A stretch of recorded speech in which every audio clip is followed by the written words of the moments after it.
Good morning, everyone. I'm Charles Gibson. And I'm Joan London with a special edition of Good Morning America. And it is Thursday, January 17th now.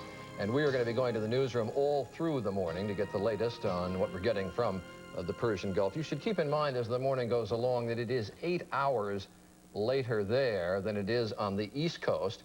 Actually 11 hours later than it is in the West Coast, so it is approaching evening. The waves of air attacks on Kuwaiti and Iraqi sites that began early in the morning during nightfall in the Persian Gulf region have continued throughout the day, but assessments of what kind of damage has been inflicted are still getting more as the day goes on. Also, we have reports, Radio Baghdad reporting this morning, although there is no way to confirm it, that Saddam Hussein braved the Allied bombing raids that have occurred during the last 13 hours and was able to come out to tour the streets of the Iraqi capital this morning. And in this hour, we will hear from Israel's Deputy Foreign Minister. We'll also join Miriam Hernandez in Arlington, Virginia, where she is talking with some middle school students about the war in the Gulf. It is very frightening to youngsters. But first, we go now to Peter Jennings with the latest news on the Gulf crisis. Peter? Okay, Joan, thank you. And thank you, Charlie. Almost 12 hours since we first learned that the war, Operation Desert Storm, had begun against the Iraqis. The word continues to be cautious optimism. Emphasis on the cautious as much as anything else, because the information which we've had of an official nature considers to be very scarce. It is almost 12 hours ago since the Secretary of Defense and the Chairman of the Joint Chiefs gave their first briefing. So things are coming in bits and pieces. In terms of American losses in the air, we know only this for certain so far, that the Secretary of Defense, Dick Cheney, told Senator Sam Nunn, the chairman of the Armed Services Committee, about an hour and a half ago at 6:30 Eastern time this morning that one American aircraft had been downed. He did not say it was the only one. He did not say there had been more, but the Secretary was very cautious about casualties in his briefing last night. The British military has just held a briefing in London as well, and they say that one of their Tornado fighter bombers were lost. It is anecdotal evidence only, but one American pilot is said to have engaged the Iraqis over Baghdad, a French Mirage fighter, and knocked it out of the sky with an air-to-air missile.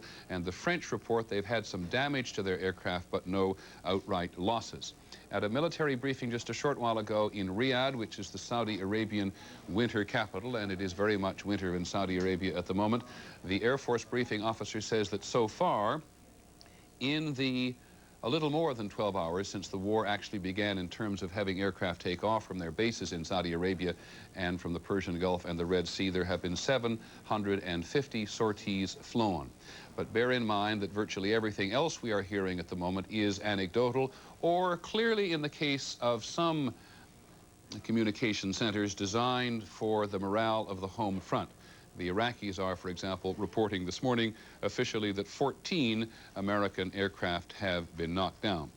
The general tenor is that the American air operation, the Americans joined in their second wave by the French, in their first wave by the British, and in some symbolic way by the Saudi Arabian and Kuwaiti Air Force, have had what appears to be, anecdotally, again, we emphasize, pretty considerable success in suppressing both the Iraqi Air Force for that first nighttime period and also suppressing the Iraqi anti-air defense capability all over the country. There appears to have been, among other things, a very massive assault by American cruise missiles, the first time they've ever been used in combat, streaking in under Iraqi radar and having worked apparently on a number of their missile sites. Let's go to the Middle East first. For the first very minuscule glimpse we actually have had of battle. There have been reports earlier that there had been an Iraqi attack on an oil refinery belonging to a Japanese company, or at least run by a Japanese company, at a place called Khafji, right on the Saudi Arabian border with Kuwait. And that is a fairly obvious picture. Some of the oil storage tanks there have been hit. That black smoke is the kind of thing which absolutely terrifies environmentalists. If oil storage depots, or even worse, oil wells along the edge of Kuwait and Saudi Arabia were ever hit, because that enormous plume of black smoke going up several hundred miles into the air in some cases drifts off into other parts of the world, and were it to be truly terrible, would indeed block out the sun for many people in other parts of the world and cause environmental havoc. We're going to go to the Middle East now to listen to some of my colleagues. In Riyadh is ABC's Barry Dunsmore. Barry, what have you got there? Well, Peter, just a word or two about that attack on the Khafji oil depot. According to Saudi Arabian sources, this represents the really only hostile attack on the Saudi Arabian kingdom since the hostilities began. It evidently came about as a result of artillery fire from the Iraqi forces in Kuwait, and there were some Saudi security guards supposedly around this oil refinery. They left, and the Saudis came in with artillery and helicopter rockets and supposedly silenced the firing from the Kuwaiti side. This, as I say, according to Saudi sources. Out of that briefing, I just might note, you did say 750 sorties, but he did say that that was as of 10 o'clock this morning. It's now 4 o'clock this afternoon, which means that there's been another 6 hours of activity, which one assumes means that there have been many, many more than the 750 number that they gave us. The other sort of headline out of that briefing was that the Iraqi response has been limited, there has been minimal resistance, and that the first indications are very encouraging. Very much. If you wouldn't mind standing by for a second, we've been talking about casualties, which is of paramount concern to Americans. Ann Compton is standing by at the White House with some word, Ann, from the president on this subject. We are told, Peter, the president is in the Oval Office and has told his staff that he was agonizing over knowing that there would be American casualties, but he says this morning that those casualties are apparently few, according to the briefings he's gotten from the Middle East and from his senior staff here. Secretary Baker just left the White House grounds. The president has said that he's pleased that the precision bombing has succeeded in keeping as few casualties as possible, including minimal civilian casualties in Baghdad. The president went to the Oval Office around 5 this morning. That's when he began to get his briefings from the Middle East. He has just met with Secretary Baker. He has congressional leaders coming here at 9:30 with whom he will share the kind of information his staff is now giving us. And then the president is going to go to church. Billy Graham was a guest of his here at the White House overnight, and he and Reverend Graham are going to go over to a nearby Army chapel for a brief service. The president has also been on the telephone. We know of one phone call he's made to a foreign leader this morning, and that is to the British Prime Minister Major, where they did talk about the British role in all of this. Major also reported to be at least gratified that the resistance and the casualties are lower than they expected at this point. Okay, Ann Compton of the White House, thank you very much. Just one more word on the question of civilian casualties in Iraq. There is, in the course of daytime now, it's 4:08 in the afternoon in Baghdad, for example. There is a very concerted American satellite campaign going on at the moment, doing something called battle damage assessment, trying to find out just precisely what has happened on the ground. It will be very difficult for a satellite to make any judgment about civilian casualties. But the early word we have had from ABC's Gary Shepard in Baghdad, who truly gave us the first word of the attack taking place, is that the bombing attack had been on predetermined targets, military installations and command and control centers, pretty much on the outskirts of Baghdad, though in one instance the Defense Ministry, which is in a fairly crowded, or adjacent to a fairly crowded part of town in the center of Baghdad, was hit. So it's a hard judgment call at the moment as to whether civilian casualties have been light or heavy. This may seem fairly obvious, by the way, to family members around the country who have serving relatives in the Persian Gulf, but I've got 4 phone numbers here. If any of you have a pencil or would like to get a pencil, I'll come back to them in just a second, where people with family in the Air Force, the Navy, oh, we have them up on the screen already. I was going to say we could leave them up for a second and let people jot them down, though one suspects that at this point, with the run-up to Operation Desert Storm, most people in the military know them. For the hearing impaired, let me just read through them quickly. For the Army, you dial 1-703-614-0739. For the Air Force, you dial 1-800-253-9276. For the Navy, you dial 1-800-732-1206.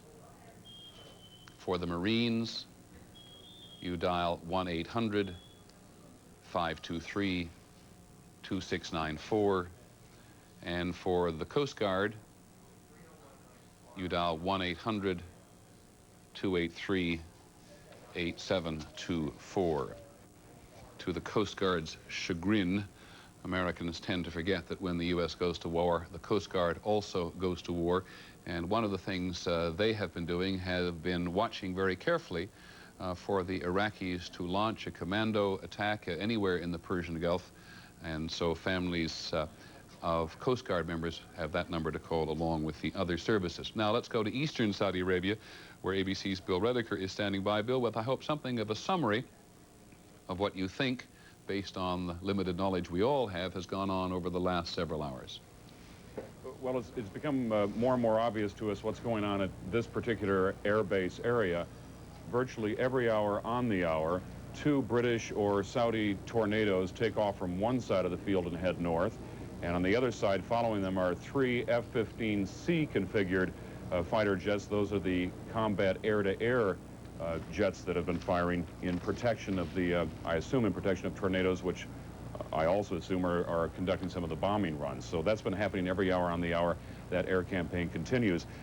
We'd like to point out that a 28-year-old captain named Steve Tate of Watersmeet, Michigan, is being credited as the first F-15 pilot at this base, credited with shooting down an Iraqi plane in combat. That occurred apparently 15 minutes after the aerial engagements began last night. Tate is a pilot at the base here, as we mentioned, and he is one of those who participated in Operation Desert Storm, which began, of course, on a cloudy, rather rainy, and moonless night. Precisely what the military had hoped. Airmen from the 35th Tactical Fighter Wing and the Marine Air Wing joined in the initial attack on Iraq from a base in the Persian Gulf. It was a scenario they had been practicing for months. Their mission, to knock out anti-aircraft missile sites under the cover of night. And they're ready, the airplanes are ready, and now their mission is being executed. That brings a tremendous self-satisfaction to me as the wing commander. It feels very good to be started, and it's the road home, the quickest road home for us. Dozens of F-4 Wild Weasels and other electronic warfare planes took to the skies. At dawn, planes began returning, their mission successful. At the same time, at a Saudi air base in the eastern province here, the 1st Tactical Fighter Wing from Langley, Virginia, flew F-15s into Iraq, taking out surface-to-air missile sites as well. All pilots reportedly returned safely. I saw the attack, and it was awesome. There were a lot of bombs going off. We had no adversaries that ever came to engage us. Those that did get airborne for preservation went north out of our way. I'm back on the ground. I've got no regrets. Aircraft from both bases were quickly refueled and rearmed, their task not yet complete. And so that's what happened last night and earlier this morning. As we said at the beginning of this report, those sorties are continuing. Peter? Bill, we'll come back to you fairly shortly, but we're about to lose the satellite to Bill Siemens, our correspondent in Israel this morning. We have lost it, or we haven't? We have lost it. So what we will do is get Bill Siemens on the telephone as quickly as possible. Bill Redeker, let me come back to you in eastern Saudi Arabia. Do you had any sense this morning of what the morale is like on base? It's very high. The colonel who is in charge of public affairs for that particular fighter wing and who we've talked to since August said that the goal was to bring everybody back alive, and so far he claims that no planes have been damaged from this particular fighter base.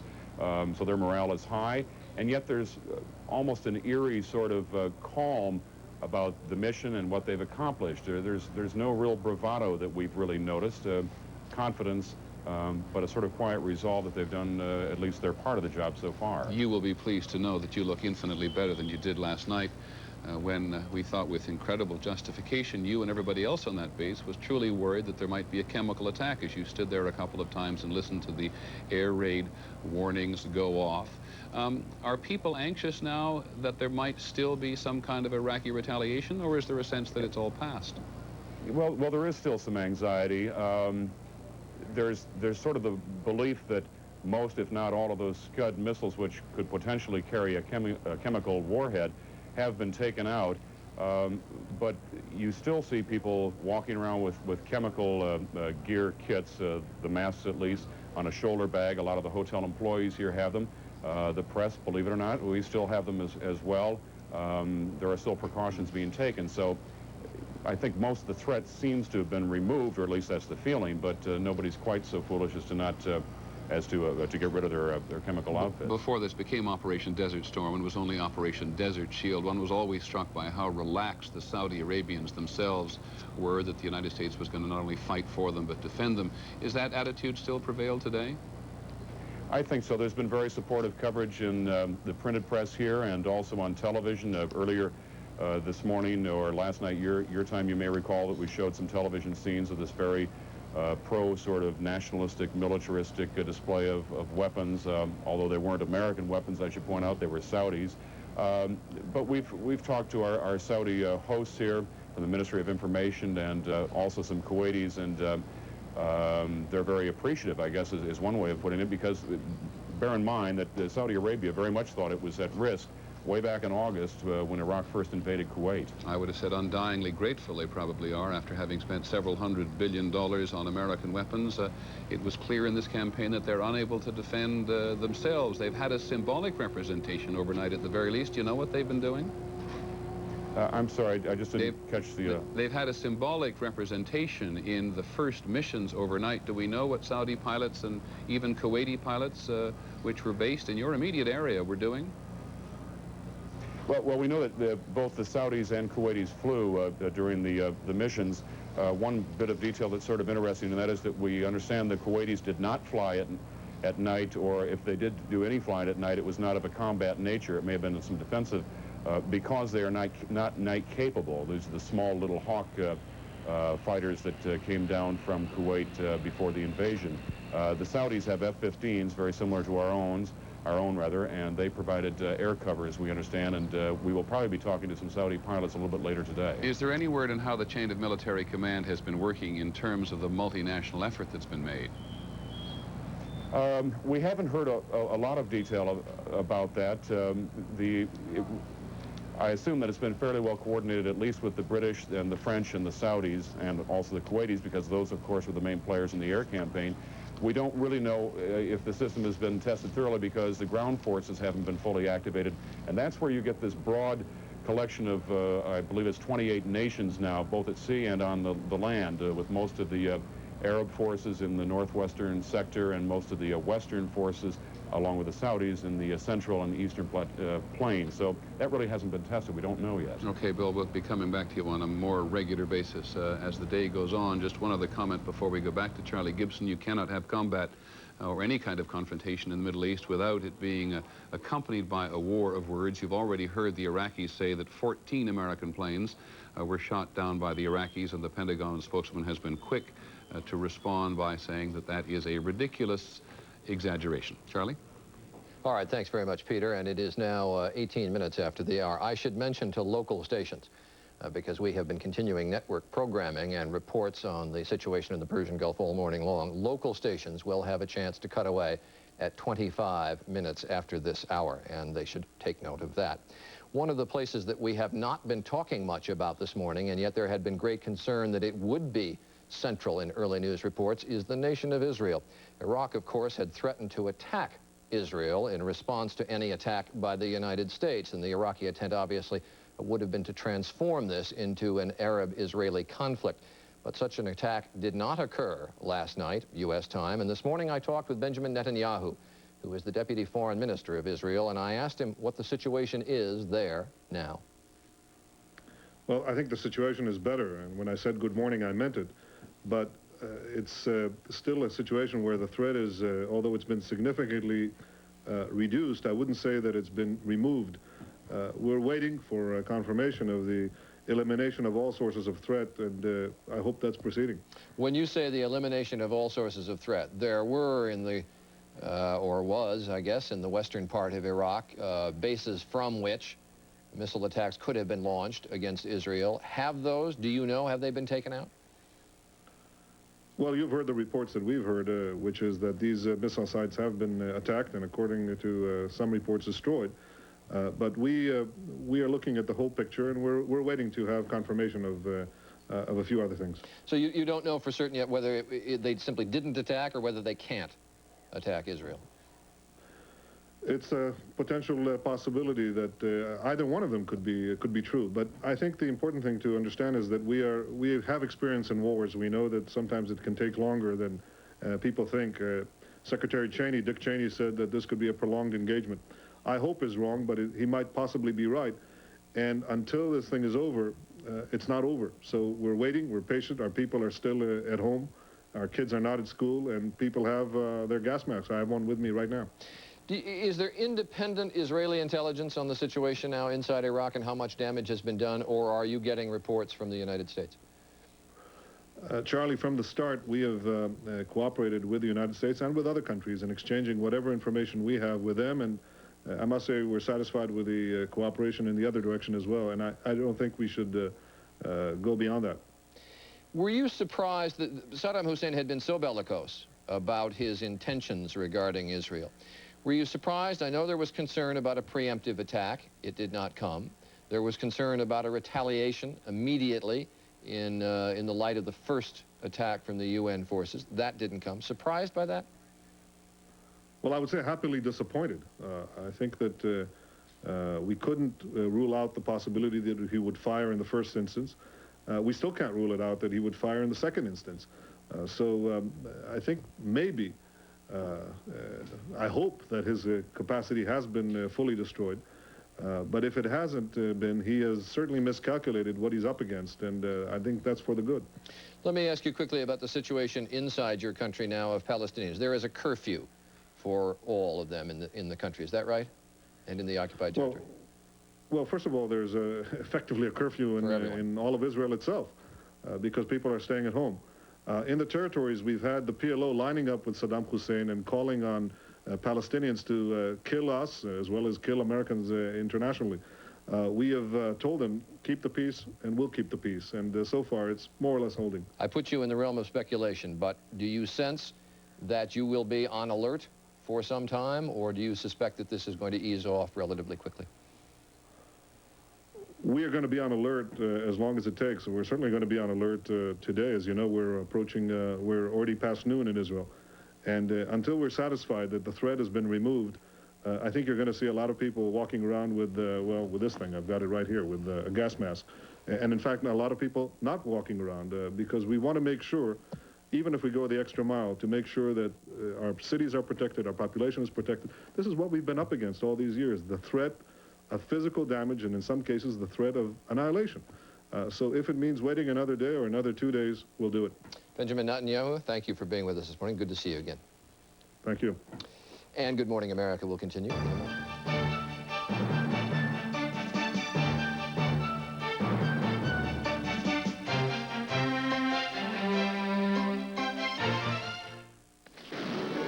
Could take a taxi. No, don't worry, Dad. I'll drive you. Total safety? I suppose we could all stay home or ride around in M1 tanks, but we're working on practical solutions. Honey, we're never going to make it. Dad, we'll make it. Anti-lock brakes. Standard equipment on more and more of our cars. Rain or snow, you can come to a nice clean stop. You build someone a safer car, you get yourself a good night's sleep. Well, we made it. Do it all the time. Milk's great in my cereal, but in my coffee, I like Coffee Mate. Makes my coffee taste rich and creamy. Milk in my cereal, Coffee Mate in my coffee. Coffee Mate from Carnation. What you put in coffee, even when there's milk around. They destroyed everything he had, everything he was. Now crime has a new enemy, and justice has a new face. Who is Darkman? Find out February 14th at your local video store.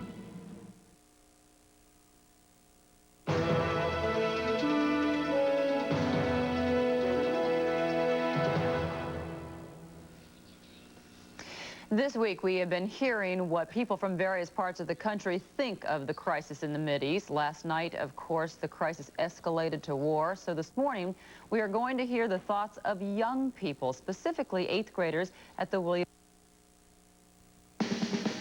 This is a News 8 special report. The war in the Mideast. Good morning. I'm Quinn Matthews. Thanks for joining us. After a sleepless night, President Bush is preparing to meet with Defense Secretary Dick Cheney and Secretary of State James Baker to discuss war plans. U.S.-led forces launched a second wave of bombing raids against Iraq during daylight hours there overnight, our time. So far, U.S. officials say they are pleased with the initial phase of Operation Desert Storm. Senator Sam Nunn, chairman of the Senate Armed Services Committee, says Allied forces he has learned have suffered very few casualties. He says he has been told one U.S. plane was shot down in the initial attacks. British officials say one of their planes, a Tornado bomber, was also downed. Baghdad Radio had reported that Iraq had shot down 14 Allied warplanes. However, the Pentagon denies that report. And there are unconfirmed reports that fighting on the ground has begun. Kuwaiti radio says Allied ground forces are moving toward Kuwait. Well, special security is in force across Texas at sites that could become targets for terrorists. Extra precautions are being taken at the state's 2 nuclear power plants, one of them Comanche Peak near Glen Rose. Security is also beefed up at the Strategic Petroleum Reserve, which holds almost 600 million barrels in southeast Texas and Louisiana. And major airports, including DFW, are also taking additional measures. 23,000 Texas troops from Fort Hood are serving in Operation Desert Storm. The mood in Killeen was somber as people with friends, loved ones, and comrades got the latest news from the Middle East. They were glued to their television sets for the latest word about ground forces, many of whom are out of Fort Hood. Bill Brown will join us with the latest from Fort Hood live at 8:25 this morning. And security continues to be a major concern at Carswell Air Force Base. Strict ID checks are being made on everyone who attempts to pass through the main gate at the base. More than a dozen B-52s are based at Carswell, but officials there are making no comments about Air Force activities at the base. Although some jets were seen taking off and landing, those activities appeared to be routine. Well, you've probably already picked up your morning newspaper, but with ever-changing developments in the Middle East, it was an enormous effort to get the Fort Worth Star-Telegram, the Dallas Times-Herald, and the Dallas Morning News to you this morning. Channel 8's Vince Patton tells us about the late-night efforts from the Morning News printing plant. The newsroom is a scene of organized chaos. 3 hours after the raid on Iraq, the Morning News has decided to add 8 pages to the paper and an extra 40,000 papers to the press run overnight. At the production plant, even the extra workload isn't enough to distract Bubba Gilbert from the developments in the Gulf. Gilbert works under the peculiar yellow light required for photographic press plates. He's also a tank commander in the National Guard. Are you worried? Yes, sir. You know, but I'm like the president. I'm at peace with myself, and I'm ready to do whatever needs to be done. Gilbert says he's lost a lot of sleep recently, wondering if his unit will be called up. This night, his primary concern is helping to get out an extra paper. The negative for page 1 arrives half an hour late. The headline on this special edition will be plain and straightforward. Allies strike Iraq. With a few pages still delayed, press operators have time to read the history in their hands. Finally, almost 1 hour past normal deadline, the presses roll. The headlines, the early reports, they all hit home for Tanya Hawley in the production room. Her brother is on the USS Independence. It's really hard. I didn't really know it was going to go this far. There is something about the cold black ink of the printed page to turn the words from faraway lands into reality. History in the making is now history preserved. But this is just the first edition. Vince Patton, Channel 8 News. Well, let's check on traffic right now across the Dallas-Fort Worth area. Deborah Weeks has that for us. Deborah? Quinn, extra slow this morning, northbound 183 River Oaks from I-30 the West Freeway to Carswell Air Force Base due to increased security. Southbound I-35 the South Freeway near Everman, a fender bender. And in Dallas, the usual slowdowns through the Canyon area. Deborah Weeks, News 8 Metro Traffic. Thanks, Deborah. Here's the forecast. We're expecting scattered showers today, a high of 50, an overnight low of 42. Right now, we do have scattered showers. It's 44 degrees. We will have updates every half hour. Our next report at 7:55, and then after that at 8:25. I'm Quinn Matthews, Channel 8 News.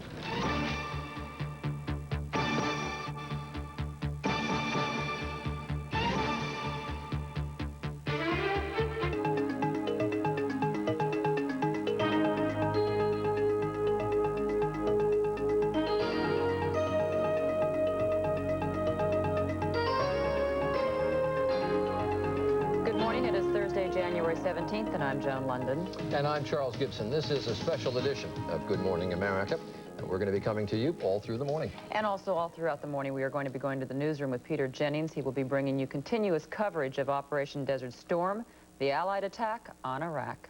The last official briefing that we had from the Pentagon on the progress of this operation was now almost 11 hours ago, and we are waiting for further official word from the Pentagon that presumably will come later on in the morning. Secretary of Defense Dick Cheney and the Chairman of the Joint Chiefs of Staff, Colin Powell, saying last night that they would be keeping Americans informed throughout this process, and the waves of bombing attacks on sites in Kuwait and Iraq have continued. The first sorties, the planes returning to base and being, as the pilots say, turned, rearmed, and then sent back at their sites. And we've heard from a number of people this morning, Israeli officials, congressional leaders, military analysts, all saying that the indications are the initial stages of the Allied operation has been an overwhelming success. After we go to Peter for an update in just a moment from the newsroom, we're going to look at how children are affected by this war. I think everyone with children gathered with them in front of the television set talked over the situation, how they would be affected, and just what the implications of all of this are. We're going to hear from a child psychologist this morning and from Fred Rogers, who is, of course, an authority on teaching children how to deal with crises. Mr. Rogers will be with us, but first we go to Peter Jennings in the newsroom. Peter? Thank you, Charlie. You remind me that when World News Tonight last night was interrupted by the attack on Baghdad and Gary Shepard came on the air, we were just about to put on the air Mr. Rogers' messages recorded for public television for parents and children alike, trying to explain war. So the media has become, thanks in part to Mr. Rogers, much more mindful of the effects of war on a generation that, of course, has no experience with it whatsoever. There's a lot happening in various parts of the world today, for the equation is being changed all over the world. This is the 8th major war to be fought in the Middle East, and its ramifications go far beyond its own borders. Information is slow in coming in. Much of it is anecdotal, a good deal of it is speculative, and that is certainly true about some of the analysis you will hear in the course of the day as people say what they think they say.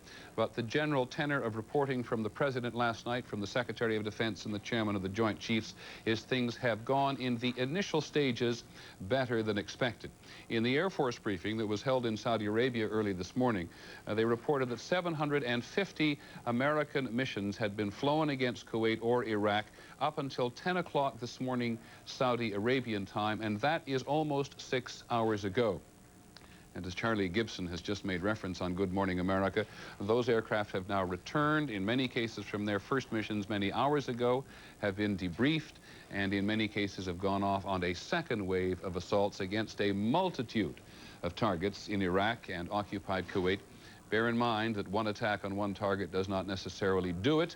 But certainly the early reporting is that many of the targets which the American Air Force wished to suppress, Air Force, Navy, and Army, I should say, wish to suppress, apparently have been suppressed. But because it is daylight now in the Middle East, about 4:30 in the afternoon in Iraq, one of the things being done all over the country now is satellite intelligence to see what the battle damage assessment is. In about half an hour from now, we are told that the Secretary of Defense and the Chairman of the Joint Chiefs will again go to the Pentagon and bring us up to date. But again, be mindful of the fact they may not give us a good deal more than we have already. We do believe that at least one, in fact, we do know, according to the Secretary of Defense, that at least one American aircraft has been lost in combat.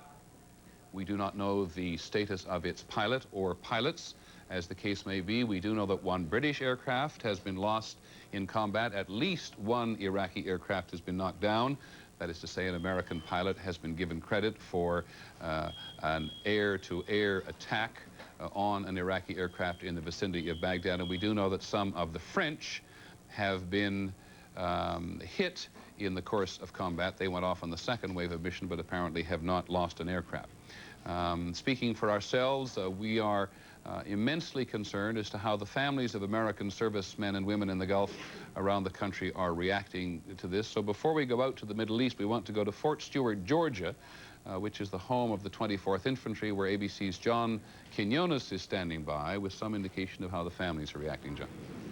Yes, Peter, this is the largest Army based east of the Mississippi. Normally there are 18,000 men and women based here. Now 15,000 of those soldiers are in Saudi Arabia. These are ground forces and as such have not seen any direct combat activity, at least not yet. So the feeling here this morning, the mood is one of apprehension. People are concerned, the families are concerned about what may happen if and when those ground forces meet face to face with the Iraqi troops. John Staggs is the family counselor who's been treating some of the families of those soldiers. What are some of the problems you're seeing out there, John? A lot of what we're seeing now are cases of depression, anxiety-related disorders, the typical disorders related to long-term stress, and a number of parent and child problems. There has been a reported early success by the Air Force. That can't help but have a positive effect, I guess, on the families. Well, no news is good news, and good news is always better. And I think it's heartening for the families to have some positive news this morning. What are some of the long-term effects? Some of the long-term effects of the stress are family members may grow distant. It may take some readjustment when the soldier returns home to fit back into the family unit. And some of the wives have become increasingly independent while their husbands have been deployed, and they may be a little bit hesitant to give up some of that independence when the husbands return. Your advice? If they're having any adjustment problems when they do get back, I would suggest that they seek some type of services to help them work those problems out. Thank you very much, Mr. Staggs. This is, I should point out, in addition to what the military is offering with regard to family counseling to the soldiers' families. One final point, Peter, security is normally rather light here at this base. It's an open base. Well, this morning it's stepped up, beefed up considerably. Obviously a precaution against any possible terrorist threat. Peter? Okay, John Quinones, thank you very much. I think one thing that the families of all American servicemen and women will have sensed over the last 12 hours, if they have been watching television or listening to the radio at all, is that however Americans may think of the president's policy in terms of committing American forces to battle, there's been a real outpouring of sentiment and support, not only for the families, but particularly for American fighting men and women in the Gulf. We're going to go now briefly to the Pentagon, to ABC's Dennis Trout, and remind you that just a short while from now we expect the Secretary of Defense to come and brief. But Dennis, what are you picking up in that giant building this morning? Well, just that the casualties were light, and whether it was one plane or more we'll know in a few minutes, so there's no point in my hazarding a guess. Also, that this is a very initial assessment of a very early stage of the campaign. It's a victory, if anything, for electronic warfare specialists. Pentagon officials are saying that Saddam Hussein's air defenses were blinded, and you can't see or shoot at what you can't catch on to with radar. Again, one other point that's worth mentioning, this is the part of the campaign that was supposed to go quickly and well. It's the ground campaign, with Saddam Hussein's army dug in, which may be more difficult. So in the days to come, this will bear close watching. When the families of the 24th Infantry, of course, and all other American ground military personnel will be much more concerned. But the intention of this campaign has always been thus, to mount a massive air campaign, to have strategic pauses, to go, as the President said last night, to do everything they can in the first instance to get at the offensive capability of the Iraqis. So first they went for all of the air defense systems, which would have detected incoming aircraft in any way, whether it was the first, second, or subsequent ones.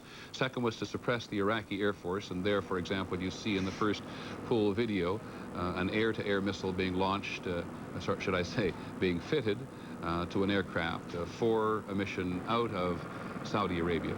We'll get this pool video throughout the day, by the way, and that, unless I'm completely mistaken, is security mounted at one of the Air Force bases in Saudi Arabia, and there are a number of locations from which the Air Force can fly, both in eastern and western Saudi Arabia. And if we go to the map here, we give you a couple of indications of where they were flying from last night. Let's look first at those 4 U.S. aircraft carriers in the Red Sea. A lot of missions flown off them, and while they look a long way from Iraq and Kuwait, one of the reasons they flew from those carriers was because it was, first of all, closer to Iraq and Kuwait than flying from down in the Gulf or outside the Gulf in some cases, but it was also politically easier than flying off aircraft carriers in the Mediterranean, because if you look at that map, you can see they simply fly straight over Saudi Arabia and did not have to fly over, for example, Jordanian or Syrian or Israeli airspace. And there are air bases all over Saudi Arabia, as there are air bases all over Iraq,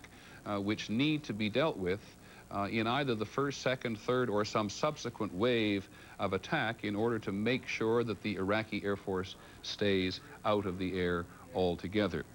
Now, let's go briefly to Europe, because we've been mentioning a couple of times the European participation in this. We've already heard that the British Prime Minister John Major said this morning that he is satisfied with what he is hearing about the military campaign.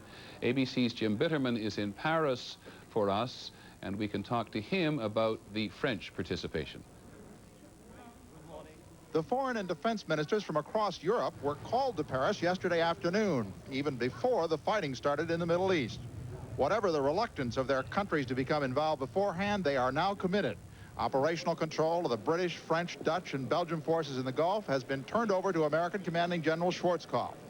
This morning's meeting was to work out what problems that will create on the ground in order to make the cumbersome coalition work as smoothly as possible. The Dutch minister might have been expressing the sentiments of all when he stopped to talk to the press this morning. I believe we all agree that we have not wanted this, and that we want it to be brought to an end as soon as possible. But only if there is a real perspective of having as yet the decisions of the Security Council carried out, and that means the evacuation of Kuwait in the very first place.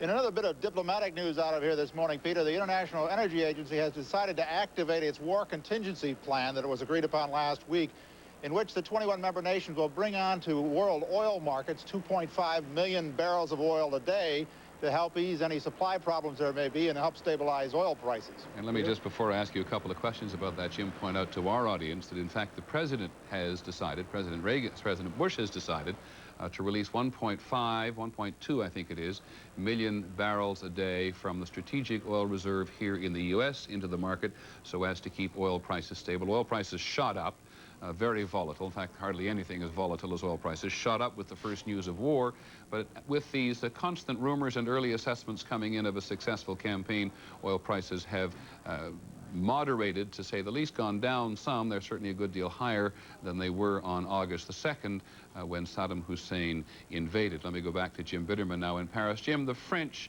have been very torn about this war, torn about their own diplomatic role in it, torn about their military role. What's the mood, if you can pick it up anywhere, on the streets this morning? Well, I think now that the war has actually started, I think there's a certain commitment to stand behind the action and the Allied action in the Gulf. When they took a vote in the National Assembly yesterday, a vote, by the way, that was moved up by 1 day. Apparently, they knew in advance the attack was coming, and so they moved the National Assembly vote up. When they took the vote up to see whether or not the National Assembly was going to back the president, the voting majority for the president was 10-1. So, in fact, I mean, by a large stance, at least the political structure here is falling in line behind the Allied action. Am I correct in recalling that when Francois Mitterrand, the French president, went on television yesterday, it was the first time he'd addressed the nation in 5 years? I don't know if 5 years is accurate. He's certainly been, during this Gulf crisis, he appeared frequently in press conferences, but what was unique about last night's performance was this address directly to the people, a kind of a sort of a soothing talk to the people about the prospects that lay ahead. Okay, Jim Bitterman in Paris. Look forward to speaking to you throughout the day. Seeing the Dutch foreign minister there reminds me of just how enormous the military assets are in terms of number. A couple of weeks ago, I think it was, the Dutch actually offered to the multinational force there some of their own jet fighters to participate in the air campaign if need be, and they were told by the U.S. High Command in Saudi Arabia, we're sorry, there is simply no more room on Saudi Arabian Air Force bases to put any more aircraft. Let us now go to Israel. We have tried to monitor the Israeli situation very carefully throughout the night because everybody in the world was aware that Saddam Hussein said that if war began, he would engage the Israelis very quickly. That hasn't happened. There is still a measure of tension in Israel. On the line with us is ABC's Bill Siemens. Bill, tell us what it's like there this afternoon, because it's about 3:45, isn't it?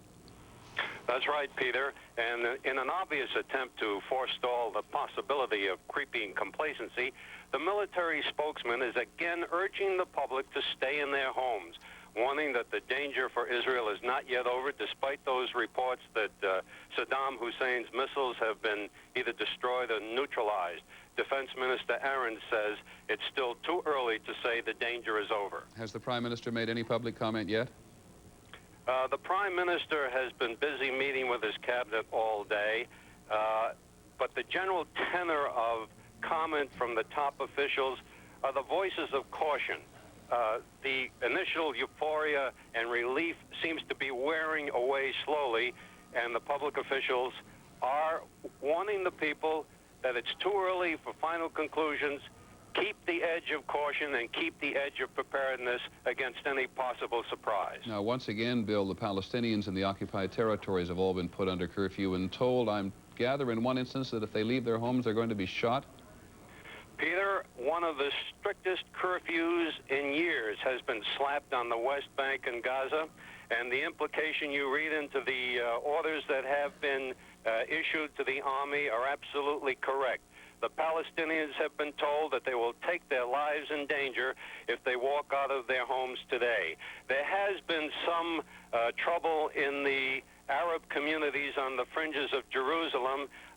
The little community of Atur has been put under curfew after some clashes with the Israeli security forces, and so has Silwan and the Shuafat, the refugee camps, which you're so familiar with. Okay, Bill, thanks very much. Anything else from there that we need to know?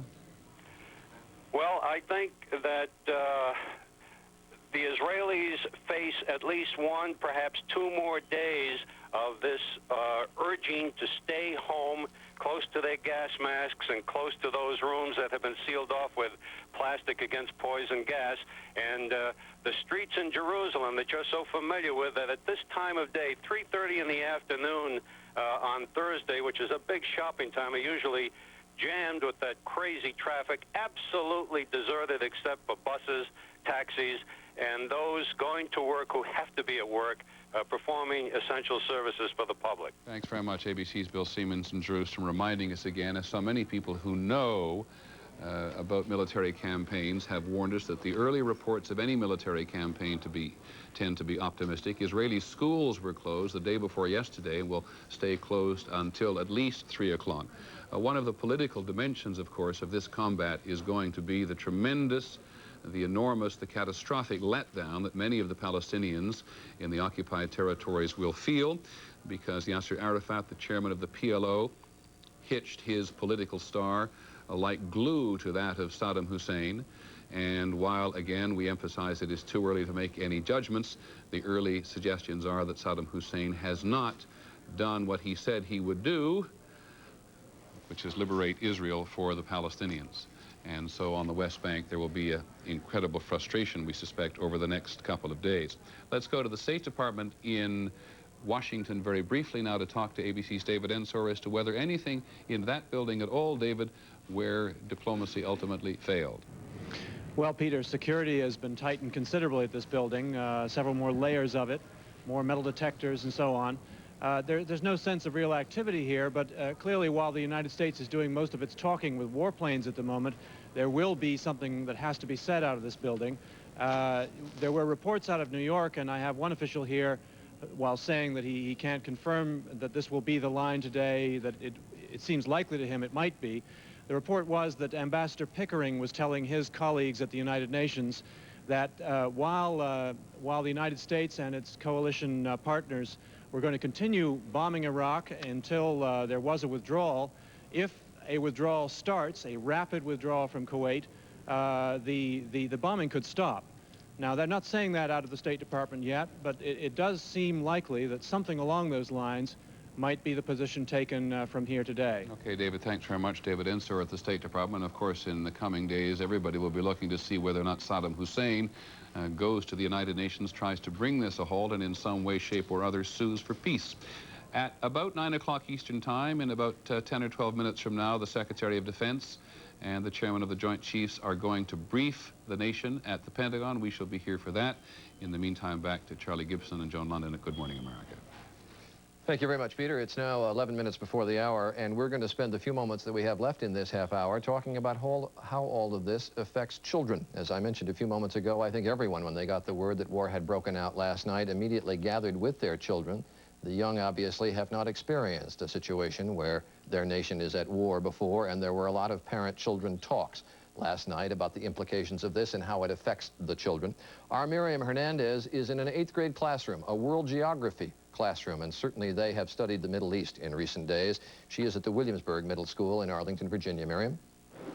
Yes, I was saying earlier that these kids are just now going through some uncharted emotional territory. After going through all the maps, they're trying to get their feelings together about all this.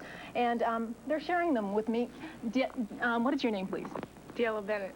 Della, where were you when all this happened, and what went through your mind? I was doing my homework and watching TV at the same time, and the news came on and said we were going to war, so. What was your thought? You said earlier that you didn't want your mother to know. I didn't want my mom to know, but it was, of course she'd find out, but. Why? Because I knew she'd get upset, because my brother's there. So you were trying to protect your mother? Yes, so she wouldn't. It really hurts to see your mom upset. What is your name? Nicole Nelson. Nicole, what about you? Who do you fear for in all this? Who do I feel for? Mostly, I feel for the soldiers in the Middle East right now, because I know they're probably going through some trying times, knowing that they're at war right now. And you actually feel personally disturbed about this? Yes, I felt sort of saddened when it happened, when I heard it yesterday. Okay, thank you. And what's your name? John Nystrom. And what are your feelings about all this? I think it's just kind of weird because I've never thought of the idea of really going to war and stuff. And then when I heard it on the TV, I kind of felt sorry for all the soldiers and especially the Iraqi citizens and stuff. And I just said, we're killing people, just bombing everything. And it's weird. It's a different feeling. Thank you. All of you students having studied geography know that Baghdad is half a world away, so I hope that gives you some sort of feelings of consolation and peace. Back to you, Charlie.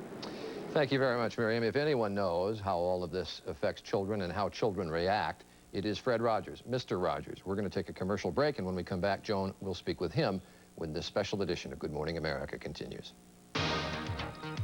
There are an estimated 1,300 U.S. warplanes deployed in the Gulf region.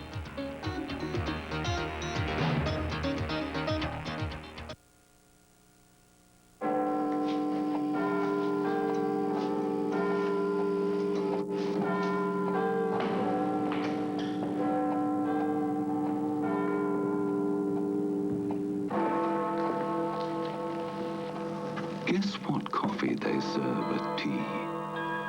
100% Colombian coffee, hand-picked by Juan Valdez, the richest coffee in the world. LensCrafters made me these wonderful top-quality glasses and got me back on track in about an hour. LensCrafters puts the whole lab right in the store to custom craft your top-quality glasses in about an hour. Call LensCrafters at 1-800-522-LENS. Here's a question. How can you save 12% of your gasoline bill every year? Have a regular tune-up. Let's put our energy into saving it.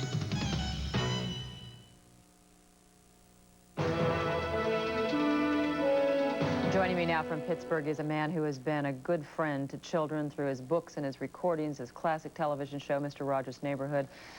Fred Rogers. Fred, good morning. Good morning, Joan. You know, Miriam has been talking with older children. They've been able to study the maps. They've been able to talk about this. They can understand it. But I want to talk for a moment about younger children. I know you deal primarily preschool age 3 to 5. And one wonders, where does their anxiety come from when you're talking about a youngster who can't really understand the goings-on across a world apart from us? They probably come from their surroundings, Joan. They would pick up whatever their world, which is their parents, are feeling. And their parents often feel helpless in a situation like this. But we don't need to feel helpless because we can take care of our children. And that's the main thing for us right now, is to let them have their familiar routine. If we can, I was with my son and daughter-in-law last night and grandson, who is 2 years old, and they didn't listen to television or the radio until he went to bed. They were playing with him and reading his familiar books. And his Uncle John, from a distance, will be telling him the same things on the telephone when he talks with him. That's what's important, to help them have their familiar routine. We mustn't feel helpless as adults. So without normalcy, it's almost a chain reaction. You know, they depend on us, we're frightened, and therefore they're frightened. Exactly. Well, your girls probably are wondering if This is a News 8 special report. The war in the Mideast. Good morning. I'm Quinn Matthews. Thanks for joining us. President Bush will meet with his top military advisors this morning for the latest from the Persian Gulf on the war. Earlier today, U.S. military fighter jets made another airstrike against Iraq. The Pentagon now confirms that one U.S. plane was downed in the fighting, and the British say one of their fighter jets also was shot down. There is no word yet on the condition of either crew. And radio reports from Saudi Arabia this morning indicate that Iraqi artillery hit an oil refinery on the east side of the country. There is no word yet on casualties there. The nation of Jordan is sandwiched between Iraq and Israel. Jordan closed its airspace earlier today. Channel 8's Cindy Kennard has this report from the Jordanian capital. As the sun came up above the hills of Jordan, the news of the attack on Baghdad slowly filtered through homes here. As far as citizens waking up this morning, the first thing they saw was a newspaper headline which in fact did indicate that war had broken out in the Gulf. But life here is really rather routine, with citizens coming and going to work and going shopping. There is no evidence in this capital city that it has been disrupted by air attacks on its neighbor Iraq. A Western diplomat did warn yesterday that perhaps there would be civil unrest as a result of a U.S.-led attack on Baghdad, but we have seen no evidence of that up to this point. A funeral for a PLO leader who was murdered earlier this week, which was scheduled to go through Amman today and trigger anti-American sentiment, has been canceled, and that should ease growing Jordan security concerns here in Amman. Cindy Kennard, Channel 8 News.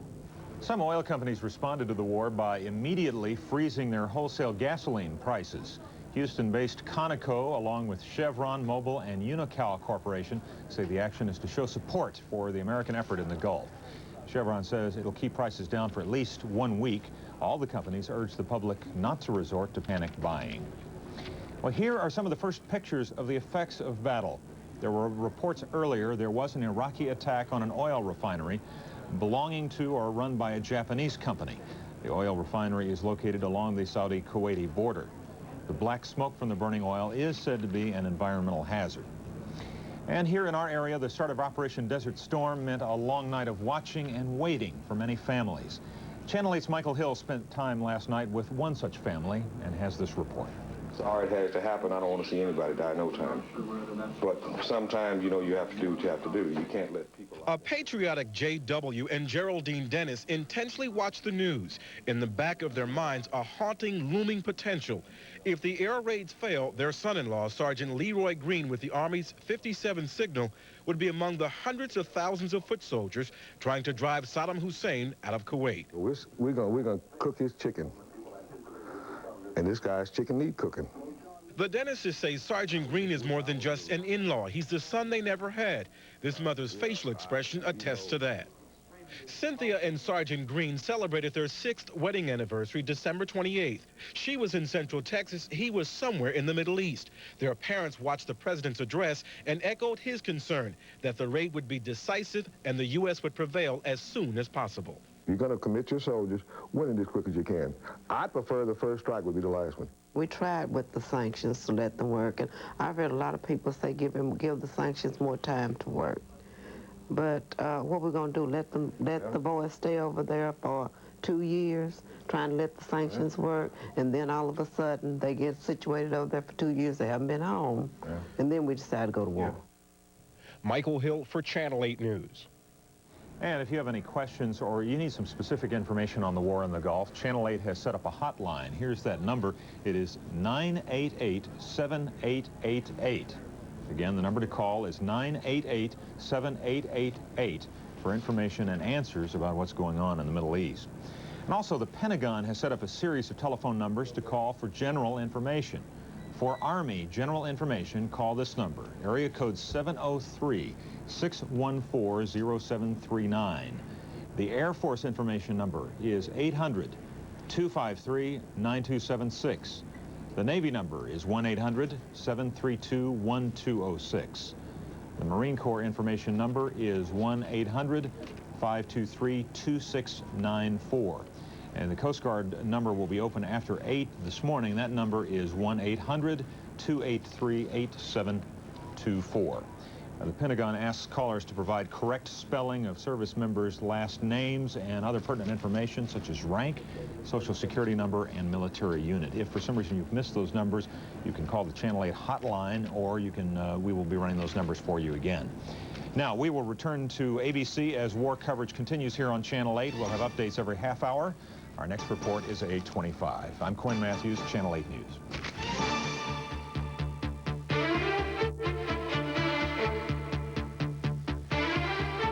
And now about 11 and a half hours, the last time that Defense Secretary Cheney and the Chairman of the Joint Chiefs of Staff, Colin Powell, briefed the nation. They are due back in just a few moments into the Pentagon briefing room to give an update on how Operation Desert Storm has proceeded. And we're going to go right to the newsroom and Peter Jennings. Peter? Thanks, Charlie, very much. As you have pointed out, and as hopefully we've reported out with some vigor throughout the night and through the morning, we do not know in detail very much of what has actually gone on in the air over Kuwait or Iraq. We have had an endless number of characterizations from the President, the Secretary of Defense, and the Chairman of the Joint Chiefs on down to a great many analysts and a great deal of anecdotal information from various parts of the Middle East. It generally tends to characterize this massive American air attack on Kuwait and a multitude of targets in Iraq as having been moderately successful, perhaps more so. Here's one example of the magnitude of it. We have a report out of the Pentagon very early in the mission last night from source reporting at the Navy there that perhaps as many as 100 cruise missiles were fired from American ships in the Persian Gulf, against Iraqi targets, namely at surface-to-air missile sites there in an attempt to suppress them before the first wave of American, French, British, Saudi Arabian, and Kuwaiti aircraft made their attacks. And that is widely believed by the analysts we have talked to in the last 12 hours to have been one of the reasons, perhaps the principal reason, why the United States managed to get the edge in terms of surprise on the Iraqis. We do know for certain as of now that one American aircraft, an F-16 fighter and its pilot, were lost within the very early hours of the campaign. We said a while ago that we knew the aircraft had been lost. We were not certain of the pilot, but in fact, we do know that he was lost. The British have lost one Tornado fighter bomber, and we do not know the disposition of the crew on board that. And the French have not lost any aircraft, and we've heard no indication that either the Saudis or the Kuwaitis have lost.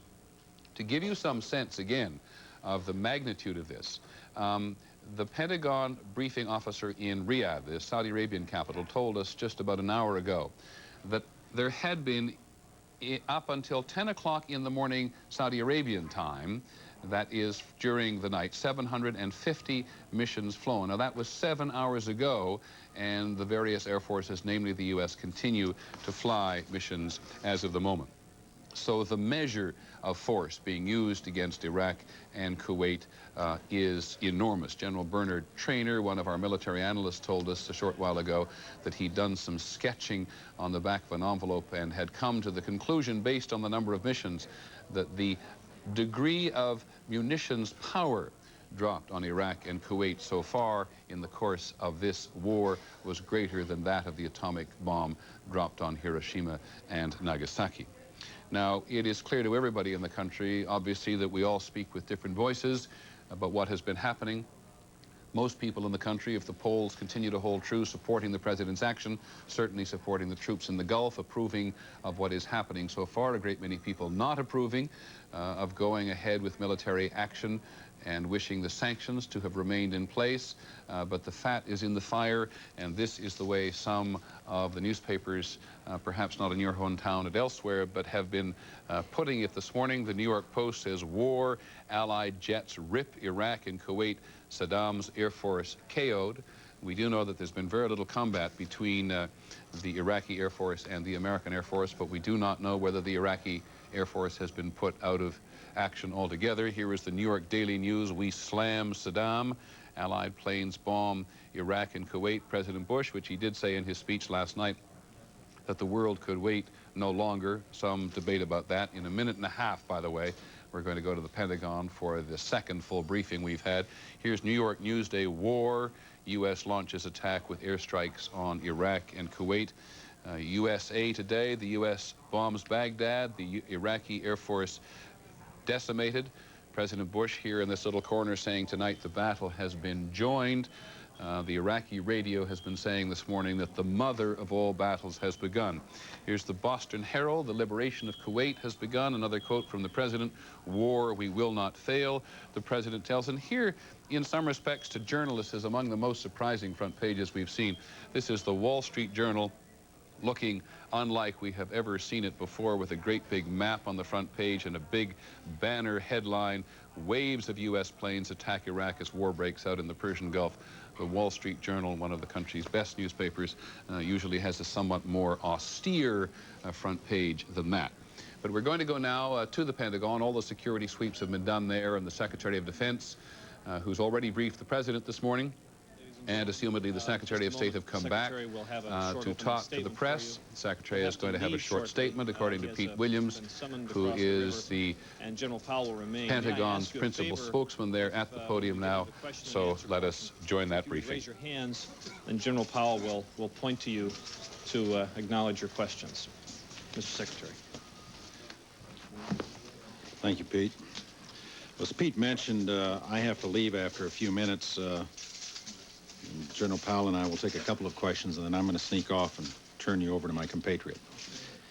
To date, the operation is going very well. I want, though, at the outset of my remarks this morning, to emphasize the importance of being cautious in our comments. I don't mean to be critical of our friends in the press corps, but I think it's very, very important for people to remember a number of key things. That this is a very serious business, that we are in the very early stages of an operation that may run for a considerable period of time. That there have been casualties, and there are likely to be more casualties. So while we feel very good about the progress to date, it is important, I think, for everyone to be careful about claiming victory or making assumptions about the ultimate cost of this operation in terms of casualties. So far, so good, but I would urge all of you to be cautious in your reporting, just as we're trying very hard to be very cautious and very precise in terms of what we say about the status of the operation to date. We've now flown over 1,000 air sorties in the first 14 hours of the operation. There have been over 100 TLAMs, Tomahawk cruise missiles, launched as well. So far, as of 0900 this morning, Washington time, there's been a single American aircraft lost and one British aircraft lost as well. At present, we are in the process of using our intelligence assets to assess the damage that has been achieved. As that process is completed, decisions will be made about going back to restrike those targets that require additional attention, while we at the same time continue to pursue and carry out the original plan for mission. The original plan specifically allowed for this kind of retargeting of targets that need to be hit for a second time. It's a normal part of the operation. As I mentioned last night, the operation will continue until we achieve our objectives of forcing Saddam Hussein out of Kuwait and implementing the United Nations Security Council resolutions. We'd be happy to take your questions. Could you please describe the plane that went down on the American side, the type of plane, number of casualties? It involves a single casualty. I don't know that we want to identify the aircraft, do we? It was an F-18. Was that a wound or a death? A death. What other information do you have about casualties? All I can give you at this time is that the total U.S. losses are one aircraft and one individual. Did you manage to fire any Scud missiles? Insofar as I'm aware, there have been no Scud launches. Secretary Cheney, how would you describe the tactics by Saddam Hussein? Would you say that he could be intentionally laying low as some type of strategy and counterattack? That may well be the case, but I think I'm going to yield to my chief military advisor to address that issue. After you leave, sir. Okay. Any more questions? Yes. Can you tell us that the operation is still a total air operation? We have reports of some movement of ground troops near the border. Is there a preparation phase that's going on for ground troops? Again, we never get into the business of speculating about future operations in order to safeguard the security of those operations. The activities that are now underway are obviously primarily the air portion of the campaign. That does not mean that we will not at some point engage ground forces as well. But we don't have anything to announce at this point on that. Do you expect it to continue for hours or days, weeks? What is your estimate? As I said earlier, I think the best way to think about it is that these the early stages of the air portion of the campaign that we are now embarked upon, and it could run for some period of time. We are prepared to continue the operation just as long as we need to in order to achieve our objectives being getting Saddam out of Kuwait and implementing the UN Security Council resolutions. That could be a significant period of time, or it could be a relatively short period of time.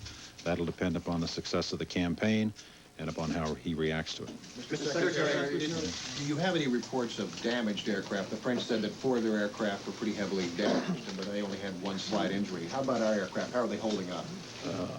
I'll yield to General Powell on that. My general impression is that they're performing very well, that any damaged aircraft has been minimal, except for, of course, that one loss of an aircraft. Mr. Secretary, is any, one more question. Should any Iraqi aircraft take off to engage the attacking force?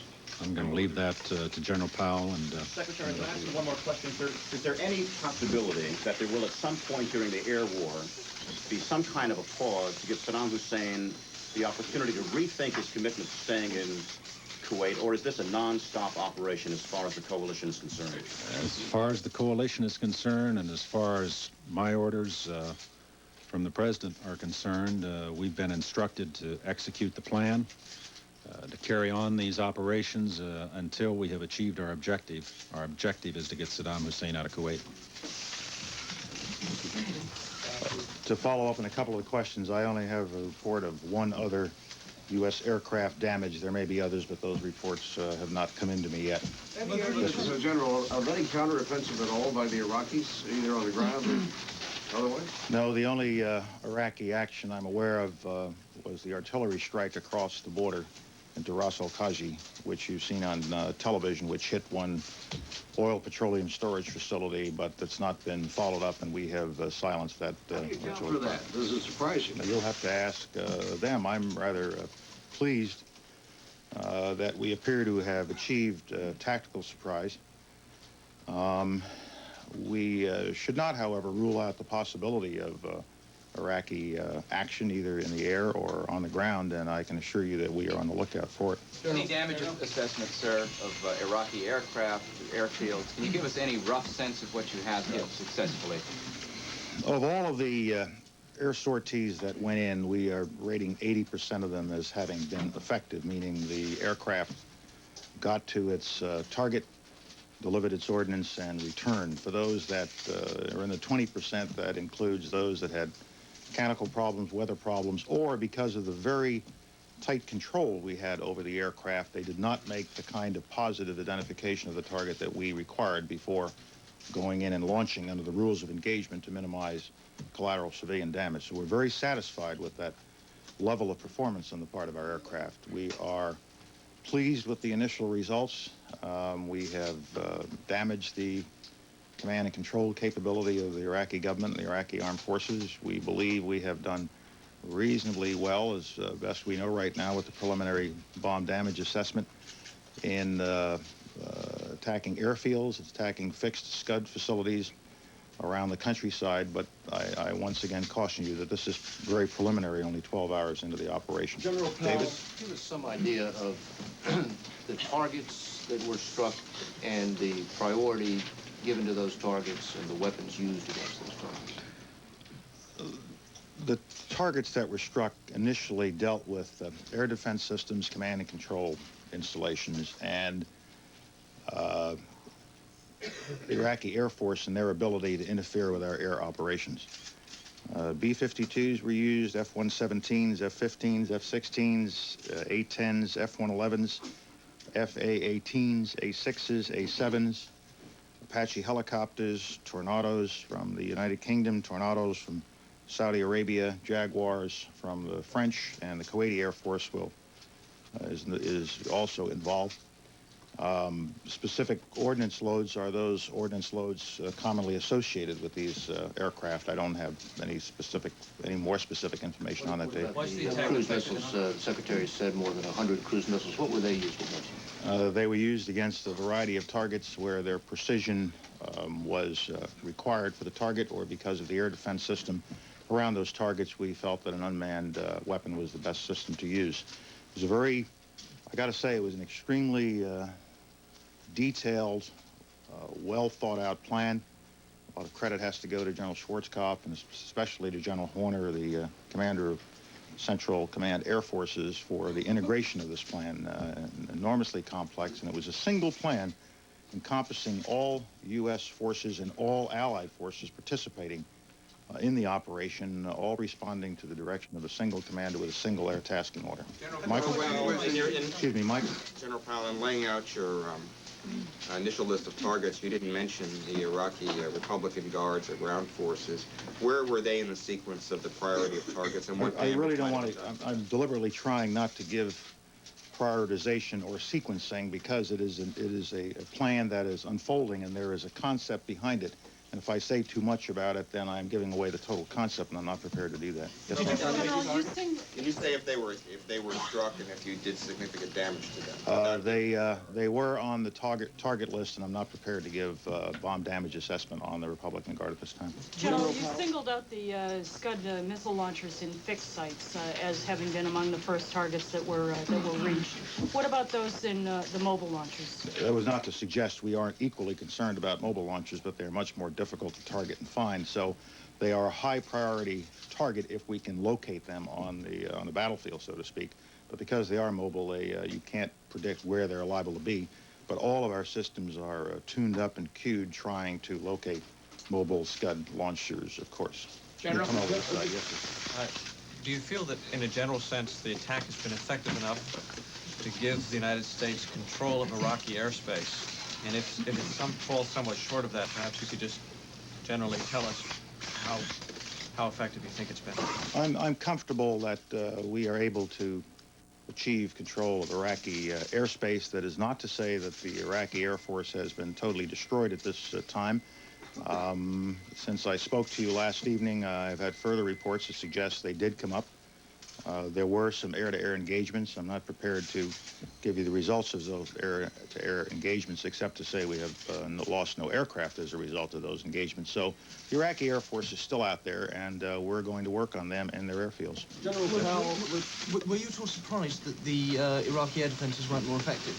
Was I what? Were you at all surprised that the Iraqi air defenses weren't more effective? I'm very pleased that they weren't more effective. I will not get into the details of why we believe they were not effective, because obviously I don't wish them to know why I believe they were not effective. General, with all of this... Were there other Iraqi troop divisions that we targeted, and do we have any estimate of how many Iraqi soldiers may have been killed in the bombings? No, I'm not able to answer that at this time. It is a comprehensive campaign with, as I've said many times, air, land, and sea components, and we have thought it out. It will unfold over a period of time. But I can't answer your question directly, except to underscore what the Secretary has said. Dampen down some of the euphoria. We have just begun a campaign. It'll run for some time. Along those lines, yes, with sir. all of the optimism about the initial stages of this war, what right now is your gravest concern?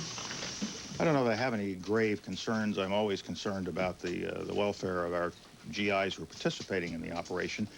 But after 12 and almost a half hours of this campaign, I am very pleased that our initial objectives have been achieved. I am satisfied with the way the campaign is unfolding. But strategically, what are your concerns right now still?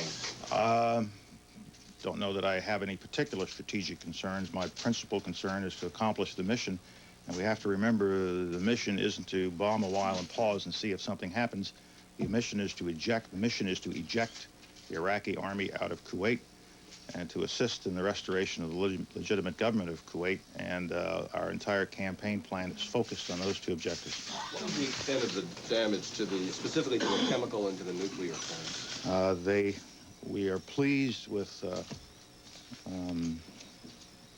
performance of our systems against those facilities. I'm not prepared to tell you right now because we don't know yet what the extent of damage is. We're going through that analysis now. Yes, sir. Can you tell us, General, anything about the reports of heavy air attacks in the Basra area, and to what extent have we attacked the fortified positions in Kuwait, the dug-in positions in Kuwait? Basra, of course, is a center of gravity for the Iraqi forces within the Kuwaiti theater of operations and is very much on our target list and in our area of interest, but I don't have specific information. And I'm not prepared to comment on what we might be doing against dug-in ground forces at this time. It's still unfolding.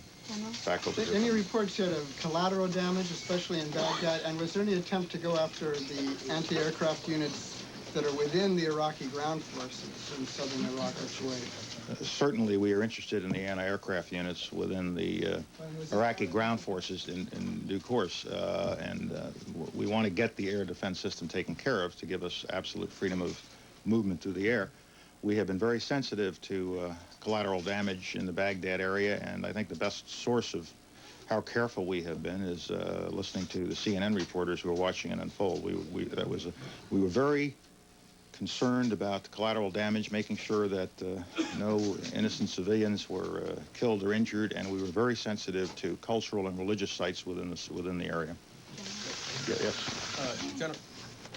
General, can you tell us? You talked to us briefly about the sortie rate, and 80% sorties were effective. Can you comment generally about cruise missiles and how effective were the Tomahawk cruise missiles? I'm extremely pleased with the effectiveness of the cruise missiles. General, how are Navy aircraft used? Navy aircraft were totally integrated into the single air plan, and frankly, they were all indistinguishable. Obviously, where they're located had something to do with where they were targeted to go, but it was one single plan. Then Navy aircraft came out of both the Persian Gulf and the Red Sea. 2 carriers or all 6 carriers? I don't want to get into specifically which carriers launched at what time and which aircraft, but it is a single integrated attack plan. General, you said last night, General Powell, that you all were not, in fact, tracking Saddam Hussein or where he was. If one of the primary goals was to knock out Iraq's military leadership, why weren't you tracking him? We were not targeting him, per se. We were not, because, frankly, I have learned from previous experience how difficult it can be to track a head of state in whom you might be interested. And I think we've spent a good part of the morning of the 20th of December, 1989 in this room discussing that subject. So we simply weren't. What we were going after was the command and control of Iraqi armed forces and how their national command authority controls those forces, and that's what we were interested in, rather than chasing somebody around the countryside. Yes, sir. Anything on Iraqi troop defections? No, I don't have anything on Iraqi troop defections. On the command and control, on the command and control, can you give us some assessment without being overly optimistic? Who's overly optimistic? I'm not saying whether you are or aren't. I'm just saying, can you give us an assessment as to whether the Iraqi troops are in, they have a chain of command, or whether there is some I think we have damaged their command and control system. I don't think it's collapsed yet. Or do you have many defectors, sir? I do not have any reports on General defectors. Powell, are you concerned about any border activity? Are you possibly someone else coming in to aid Iraq, possibly Iran, any type of last-minute coalitions? I don't expect that. It seems to me the coalition is holding together rather well. I'm very pleased with that, and a lot of the soothsaying that went on about how we wouldn't be able to command and control this whole thing, the whole thing would collapse and you guys won't be able to manage it, I think our experience so far for the last 12 or so General, hours. We've done that very well. You described a pause, and you said to see what happens. So what does that mean? I'm sorry? You talked about a pause a few minutes ago. No, I didn't. And you said to see what happens. I dismissed that, I think. What I'm saying is we have been given a direction to eject the Iraqi army from Kuwait and to assist in the restoration of the legitimate government of Kuwait, and that's what our military campaign is designed to do. General, does your plan I'm sorry, you had one, if I may. General, were Iraqi TV and radio transmitters targeted? Are you surprised that they're still on the air? We were targeting the means by which the leadership of Iraq talks to its soldiers and communicates and maintains control. And I think we have done some considerable damage to that ability, at least according to what Bernie Shaw tells me. We will continue to review the bidding on that. General, we were told that there's a small movement of ground troops. Could you tell us, please, the extent? Ours or theirs? Allied. Allied? Could you tell us the extent, please, and where that is taking place? I'm not confirming that there was such movement. Let me just say that you shouldn't be surprised if you hear reports of such movement. It is one campaign, the air campaign, which has gone very well, and I can't tell you how proud I am of all of our airmen for what they've done in the last 14 hours. But it is just one part of a total campaign. The air campaign began last night and will continue to the end. Now, ground campaign does not necessarily mean we're going to cross the border right away. Just the positioning of troops in various places I consider part of the ground campaign, the overall campaign. The movement of amphibious forces in the Persian Gulf I consider part of the overall campaign. And I would hope that the Iraqi leadership, the Iraqi military, who may be trying to follow all these events, should get greatly concerned about our ability not just to use one tool, but to use all the tools in the toolbox that we brought to this effort.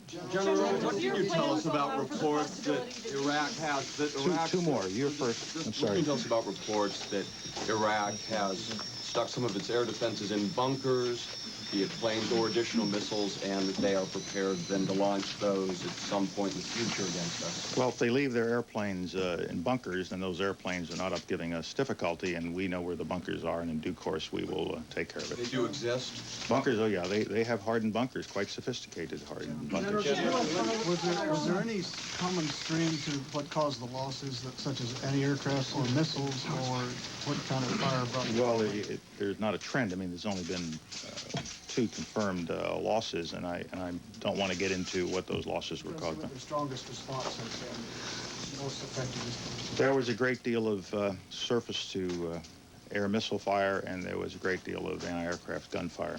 But as far as I want to get into, and then that one, and then I'll have to go through. General, besides the various installations that we've talked about that we're bombing, are we dropping bombs on Iraqi infantry brigades or other troops? Allow me to duck that for the time being.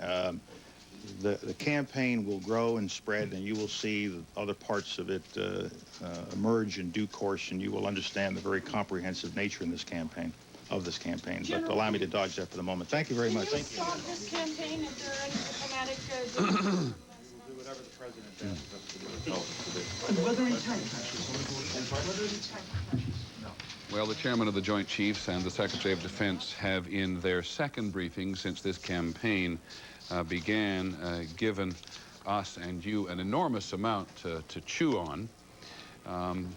They've both been very careful to say that this is a mission which continues, that they're not going to reveal very much, and they are quick, both the Secretary and the Chairman of the Joint Chiefs, to caution us and the country not to indulge in what the Secretary called too much euphoria. In other words, not to proclaim victory at this point, though there are some people in the country and in the political establishment who already feel very good about this. A short while ago, the Republican leader in the House, Bob Michael, went off to the White House to see the president. Now, he is one of those who will be privy to better briefings than the roast of us, and he was seen going into the White House and raising both of his hands in V for victory signs, which I thought we might be able to show you there, but we cannot.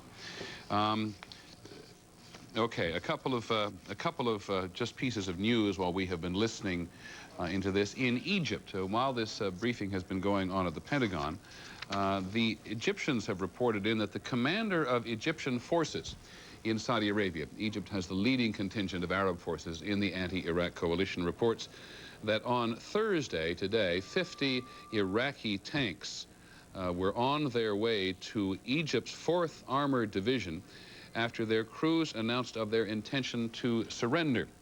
Now, if we take a look at the map of Saudi Arabia and Kuwait and Iraq, we cannot tell you precisely where the Egyptian forces are, but we do know that the Egyptians on the ground have been between U.S. forces and the Iraqi forces, which are so heavily dug in Kuwait.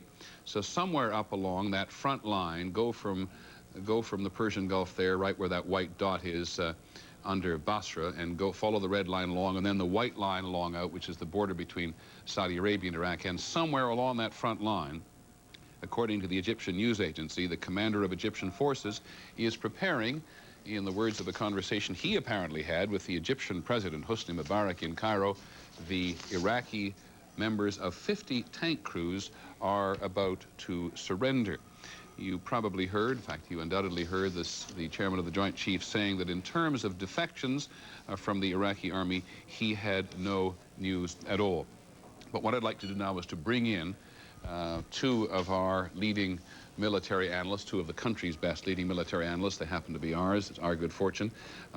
Former General Bernard Traynor, who is up in Boston with us this morning, and Tony Cordesman, who is in Washington this morning, and talk to them a little point by point about the overall briefing and the overall picture as they get it from the Secretary and from the Chairman of the Joint Chiefs. Let's go to Boston first, to General Traynor. Overall, despite General Traynor, what the Secretary said about euphoria, analyzing this as a military man, you would be, I assume, very pleased. Yes, Peter. It pretty much follows the indications that we got last evening. They went for the command and control. They went for their Scuds. They went for their chemical and nuclear capability. And apparently, from what the briefing indicated, the chemical and nuclear installations apparently were severely damaged. It was interesting to note that they did not get all the Scuds. The mobile Scuds are apparently still on the target list, and I think the threat, therefore, of an offensive air capability from the Iraqis has not been completely eliminated. The same may be said of their aircraft. Apparently, not all of the Iraqi Air Force has been destroyed, and contrary to the impression that we had last evening, apparently some of them came up and engaged the coalition air forces. But on some, it appears to be a very impressive air victory. I think the 80% sortie success rate, I think, speaks very well of the preparation and the maintenance of the aircraft and the skill of the pilots. So on some, while this certainly wasn't a knockout blow and certainly wasn't designed to be a knockout blow, it certainly was a crippling blow to the Iraqis. I think one of the more interesting... Yes? Let me stop you there for a second, because what I find really stunning in all this, aside from the success on the ground, which we don't know much fully about at the moment, is to fly 1,000 sorties and only lose 1 aircraft. The last time there was anything like that one-sided fight was between the Israelis and the Syrians in the Middle East. That's correct, in the Bekaa Valley. Exactly. 1982. Are you not surprised by this degree of success in the air? I am surprised, frankly, because the Iraqis have a formidable air defense. It certainly is not perfect, but it's a formidable one. The extraordinary thing is the degree of surprise that was achieved, which I think has resulted in these very favorable outcomes. And one would get the suggestion that that was in large measure due to the very effective use of the cruise missiles, in excess of 100 cruise missiles going in, totally undetected, and probably raising havoc with the early warning and early detection capabilities of the Iraqi air defense units. We have felt, in fact, since last night, that it was the launching of the 100 cruise missiles, which we had reported to us quite early last night from U.S. Navy sources, that was going to make the difference between they could get in and under the radar. We actually have some of the first video from the USS Wisconsin, from whence some of the cruise missiles were launched, and this is what it looked like at night, beg your pardon, at daylight in the first instance, as a cruise missile was launched out and across the Persian Gulf, or across the Red Sea and out across Saudi Arabia to its target. There's a nighttime launch and a daytime launch as well. Tony Cordesman in Washington, remind our viewers that this is a weapon that was originally designed for use in Europe. There was some concern as to how it might perform. It had never been used in combat. I think that's right, and one impressive thing about this is after all the years of reports about the potential weakness in our weapon systems and the problems in our buildup, when push came to shove, the weapon systems worked very well and the military buildup worked well, and in missions for which most of it had never been designed. You used the phrase push came to shove. It doesn't sound like there was much shove. Well, as has been pointed out, this is the initial air suppression phase. We've always known that this is an area where we had tremendous superiority. What we'll really have to see is whether we can sustain this to the point where the Army collapses with equally low casualties, but you're right. This is an astoundingly poor performance on the basis of Iraq, no matter how you try to analyze its weaknesses. Now, let's take this a step at a time, and I'll go back over my notes from the Secretary and from the Chairman and get you to comment a little farther. Colin Powell says damage assessment, 80% effective in that aircraft delivered their ordnance and then returned. That doesn't mean, of course, that all the damage needed to be done has been done, right? Well, no, and I'm sure that it has been very carefully stated it hasn't been done, that this is just the opening phase of this. It's still a very impressive figure. It might have been substantially lower even in the best phases of Vietnam by Korean War standards or World War II standards. It is an almost incredible level of effectiveness. General Trainer, the only other experience that most Americans have is the experience in Vietnam. In terms of just general topography, it's just a lot easier in the desert, isn't it, than anything we faced in Vietnam? I'm sorry, General Trainer, I was saying in Boston, just how much easier this might have been than the Vietnam campaign. Well, yes and no. I think the major thing was in Vietnam, there were severe restrictions on the way the air was going to be used and the approach lanes into the target, which in a short period of time became obvious to the North Vietnamese, and therefore they were able to more or less sit in ambush for our aircraft. But if you recall, in the initial raids in Vietnam, before the Vietnamese had a chance to react and condition themselves to our tactics, we were very successful in those raids too. So I think we will face the same sort of thing here. The Iraqis certainly will react to some of our techniques. Here's one that surprises me this morning when General Powell says that Apache helicopters were used. Those are tank-killing helicopters, so it assumes an attack on the front lines of the Iraqis in Kuwait, correct? That's correct, and I think that's one of the most interesting things. The Secretary and also the Chairman kind of ducked and dodged the business of what was taking place against Iraqi ground forces, the Republican Guards, which are basically up around Basra, and possibly troops down along the front line. But what it would indicate that if the Apaches were used, they're being used down or somewhere along the front lines. They wouldn't be used up around Basra, as near as I could tell. And the indications or the non-denial of the movement of forces, quite obviously there's more happening down along the border with between Kuwait and Saudi Arabia than the administration wants to talk about at this point. Okay, we'll come back and talk about more of this in just a moment with General Trainer and with Tony Cordesman. The B-52s were used. That is a little bit of a surprise to some people that they were used in that very initial phase of the campaign, as one of the things they are intended to do is to break their way through minefields, and were not always anticipated to be used in the first phase of a campaign. As to going after Saddam Hussein, General Powell said, and pretty much alluded to the same thing last night, they were interested in the command and control of the forces rather than chasing Saddam Hussein around the countryside. He says the command and control system of the Iraqis has been damaged, but it has not completely collapsed. It is also now clear, and we knew that early on last night, that Iraqi television and radio transmitters were targeted, but in some cases they have been missed because Iraqi radio, I'm not sure about television, but certainly Iraqi radio has been on the air this morning. So Saddam Hussein has had a chance to talk to his people, and will bring you up to date on what he had to say. That reference to Bernie Shaw of CNN is a reference to the fact that throughout the night, CNN was the only news operation in the country which was able to hang on to its telephone at the Al Rashid Hotel there, and we heard a great deal from Bernie Shaw over the night. We have managed now to reestablish contact with ABC's Gary Shepard, who's been in the hotel as well, and all of the Western journalists who were in that hotel on the western edge of Baghdad are safe, as a number of people have called and inquired. We'll be back and continue this in just a moment after a word from our sponsors and your local station.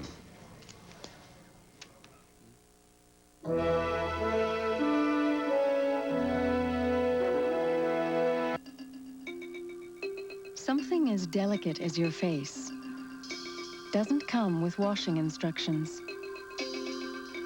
But if it did, this would be the one. So there's a new way to wash with 1/4 moisturizing cream that won't dry your face like soap, so your face feels softer, smoother. New Dove Beauty Wash. It's the washing instruction for your most delicate possession. Lean cuisine is 95% fat-free. Yet it tastes so good, some people can't believe it's that healthy. Believe it. Don't you wish you'd bought the video cassette of Lady and the Tramp when you had the chance? Now it's gone, and time is running out to add Cinderella to your collection.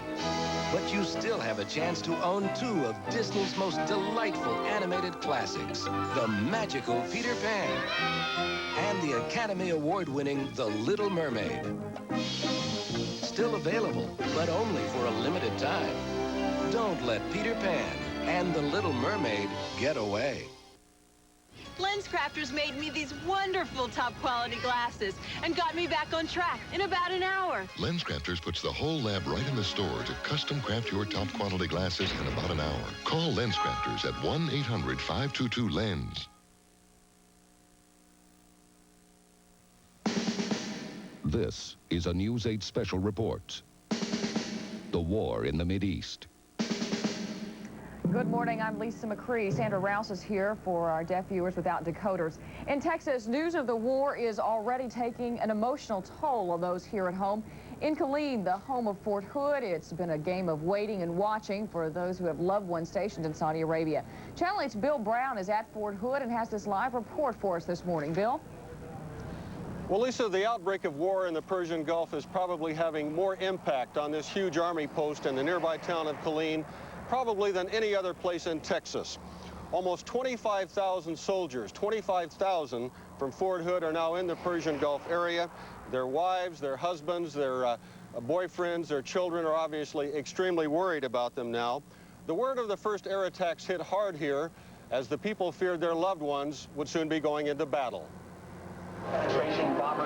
The news came suddenly. People on and around this huge Army base rushed to radios and television sets for information. At O'Phelan's Bar and Restaurant in Killeen, almost every customer has a relative or a good friend in the war zone. Juanita Bove wears a picture of her boyfriend, Master Sergeant Stephen Pauk, who was stationed at Fort Hood and who is now in Saudi Arabia. Her friend, Specialist Zonia Krasno, is an Army chaplain's assistant at Fort Hood. Her boyfriend is also over there. We keep getting letters and tapes that they keep moving further north, a lot closer to the border. Is he actually at the front? They're really close, really close. The big question now is, will the U.S. and its allies launch a ground attack to force the Iraqi troops out of Kuwait?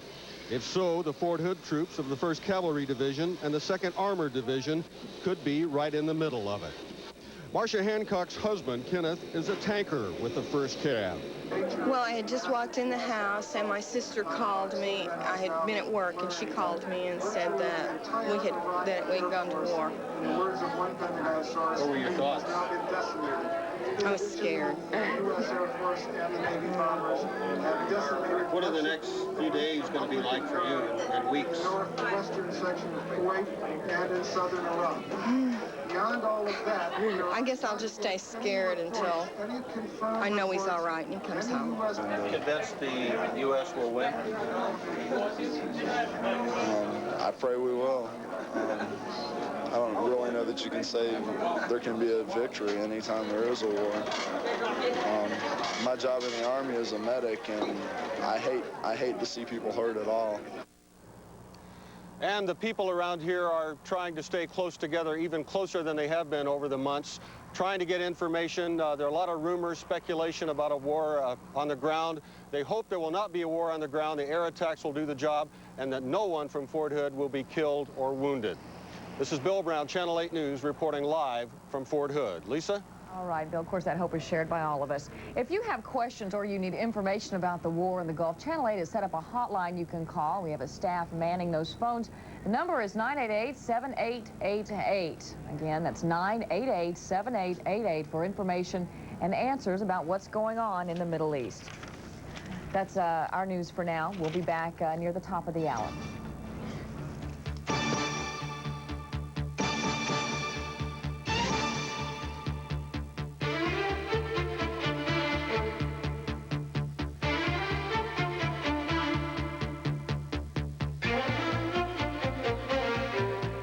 Much of the White House will be coming back to Brit Hume throughout the day, but just very quickly to bring you up to date before we go back to Charlie Gibson at Good Morning America, to the best of anyone's knowledge, which is to say the military high command in the person of General Powell and Secretary Cheney, there has only been one U.S. casualty in the air war so far, and that was a pilot of an F-18 who was lost along with his aircraft.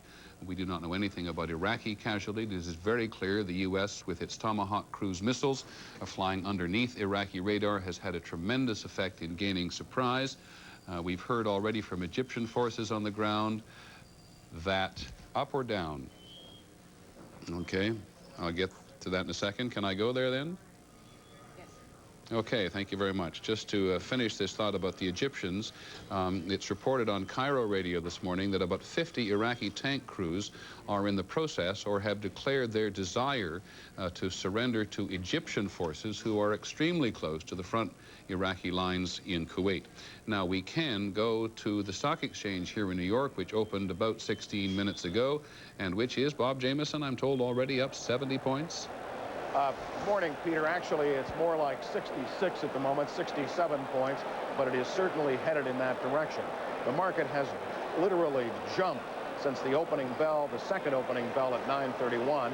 In fact, the New York Stock Exchange opened 1 minute late. There was a bell at 9:30, followed by a moment, 1 minute of silent prayer for American forces in the Persian Gulf, and then trading began at 9:31 a.m. with a large cheer from the floor. The New York Stock Exchange has...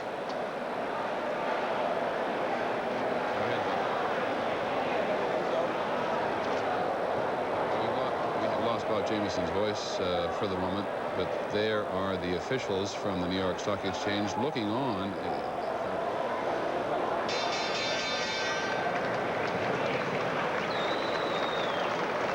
Slight confusion there because you were looking at the moment of silence, but you were hearing the present noise on the floor. Bob Jameson again. Peter, what I was about to say is that the New York Stock Exchange has not seen a rise like this in months. In fact, since the invasion of Kuwait by Iraq, the stock market has declined about 14%, more than 5% in this month alone. What's happening here this morning follows an almost euphoric reaction on the world's other financial markets. The Tokyo Stock Exchange closed with its 10th biggest gain ever. Stock prices were up sharply in London. And the price of oil, continuing this euphoric reaction, dropped about $7 a barrel in London to around $22 a barrel, a price that we have not seen for some time. New York oil trading has started just a few moments ago. They were also expecting the price in New York to drop about $7 a barrel. Now, this is described as an emotional knee-jerk reaction to what the financial markets and the oil markets see as early success leading to a short war. But there is one cautionary note. The markets have in the past been wrong. Peter? Exactly. I was just going to say how how volatile markets are. There are no other institutions in the world, and that includes the press, which responds to rumor, as do the stock exchanges around the world, the oil market and the gold market as well, particularly when it comes to news of the Middle East. We will continue bearing in mind the early cautionary words of the Secretary of Defense. This is only the first phase of the campaign. It's going to be a long campaign, but from the Secretary, the Chairman of the Joint Chiefs, and from the President, clearly an assessment to do any particular good against incoming aircraft or against cruise missiles. We'll look at that again on a number of occasions before the night is over, but there you get a real sense of outgoing.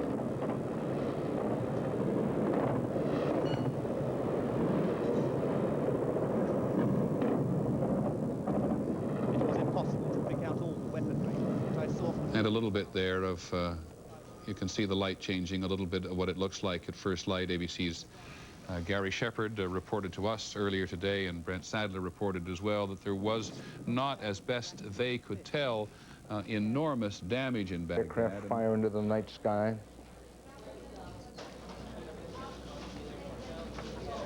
Not since World War II have scenes of an air attack on a modern 20th century city and scenes such as this. Now here's some sound. Guidance systems of planes and missiles sent their payloads to Saddam Hussein's front door. This is right along the Tigris River near the hotel section and near the presidential palace. Those who were caught out in it. ITN reporter narrates. At the time of this report, I do not know the extent of Iraqi casualties. The bombs and missiles targeted Saddam Hussein's palace, his communications centers, his warfare production plants, and his missile bases. They were destroyed by high-tech weapons in a theater of war hitherto unwitnessed. It was impossible to pick out all the weaponry, but I saw cruise missiles skidding across the skyline to their pre-programmed targets. The Iraqi defenses were spectacular in their intensity. But where was Iraq's iron fist, its air force, and much boasted defense plan? To all intents and purposes, it was non-existent in this crucial phase of the war. Minutes after Baghdad erupted into battle, the Iraqi authorities ordered all the journalists they could find. Re-rack it. It was impossible to report accurately at this stage of the conflict on how much fight was left in Iraq's war machine, or what potential, if any, remained in Iraq's hands to enlarge the war zone with a strike on Israel. The city itself was by no means physically devastated. There is just wave after wave after wave of aircraft, U.S. aircraft, British aircraft, Saudi aircraft, heading over Iraq, and we've had the sense that Iraq has been under almost continual aerial bombardment for the past 24 hours. And yet I get the sense from you that it lasted a relatively short period of time. What happened after that? No more bombing? Well, no, but yes, there was, as daylight hours came up, there was, it intensified once again from about 9 o'clock onwards. We left, as I say, 2 o'clock in the afternoon, and then bombardment continued at 3 o'clock, just an hour after we left. And I do know that the CNN network had cut their conversations and took refuge in the bunker. The scene tonight after the Iraqi Scud missile crashed into central Tel Aviv, killing 3 people, wounding 70 others, and damaging up to 20 homes. The Iraqi missile which struck had evaded a Patriot missile. Pentagon sources tell ABC News that the Patriot missile system that failed was not one of those brought in over the weekend, but rather one that was already in place. What is not clear, sources say, is whether it was operated by American instructors or Israeli students. A short time after the attack, Israeli officials repeated that the government will retaliate against Iraq. The only thing not yet decided is when. Israel is going to choose the time and the place with which to respond. But I can assure you that this indicates what we're up against. This is a savage enemy. But in Washington, where the Bush administration has been pressuring Israel not to retaliate for fear it could weaken Arab participation in the coalition, the Israeli ambassador seemed to be saying that his government might continue to show restraint. It's not the